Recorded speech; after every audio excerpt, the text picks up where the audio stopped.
A Florida congressional race is heating up now. It pits two of the nation's youngest candidates head-to-head in a battleground state where President Trump and Joe Biden are in a near-dead heat. Joining us now is Kate Kamak. She is hoping to represent the state's 3rd congressional district, and if elected, will be the youngest serving Republican congresswoman. Kate, thanks so much for joining us. So you're running as a Trump-supporting Republican in this district that President Trump led by 16 points 4 years ago. Joe Biden, at least according to the latest NBC poll, which you can throw up on the screen there, lost his edge pretty recently at the state level. We've got Trump and Biden both at 48%.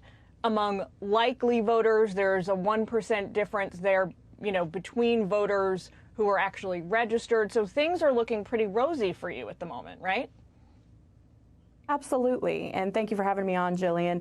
The thing that we're seeing here in Florida, one of the key battleground states, is that President Trump has not only bridged that gap in the polls, but he is surging. And he is surging amongst all these key demographics that the Biden campaign took for granted. Hispanics, for example. These are key demographics that have seen socialism in their own home countries and like Cubans and Venezuelans, for example, and they know what is coming with this socialist slide that liberals are constantly pushing for. So they're very excited for another 4 years of President Trump and his leadership to deliver on the promises and continue delivering on the promises that were made in 2016. So here's the rub.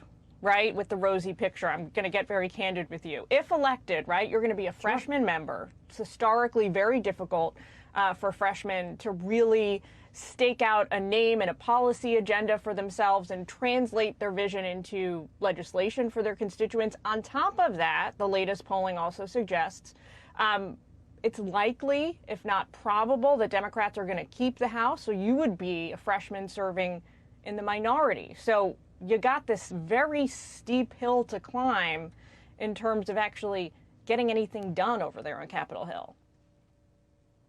Well, my personal story, in the span of 10 years, I've gone from homeless to eventually the House of Representatives. And I think that that is a sign of what is to come, not just for myself personally, but for millennials and young conservatives running around the country. The benefit that I have is about 8 years of experience as a deputy chief of staff for a member of Congress in the House of Representatives, a conservative member.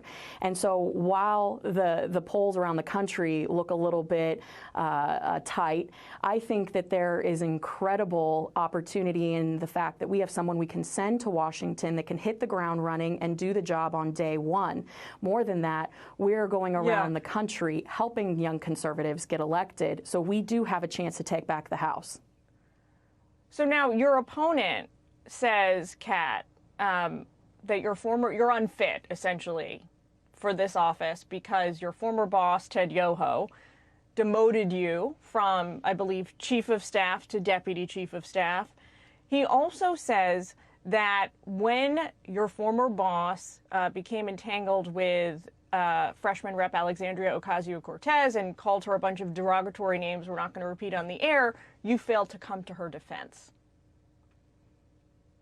So, listen, I've served this district alongside Congressman Ted Yoho for the last 8 years and have had an exemplary record during my tenure. So any negative insinuations to the contrary are just that, negative, false, untrue. But with regard to AOC, listen, a private conversation between two members of Congress that gets reported in the news is, of course, fodder around the country. But the thing that I find interesting about that particular situation is that the AOC that we saw just hours after that incident on the Capitol steps, she was calling herself the very name that she accused Congressman Yoho of calling her. And then following the next day, she had completely flipped. With the fact that, Kat, are you comfortable, though, with the fact that your boss, a sitting member of Congress, a male, used that language to describe a female colleague? Well, I've spoken with Congressman Yoho about this, and he has said that he did not call her that name. She herself, however, called herself that name. So the hypocrisy of the left is never ending.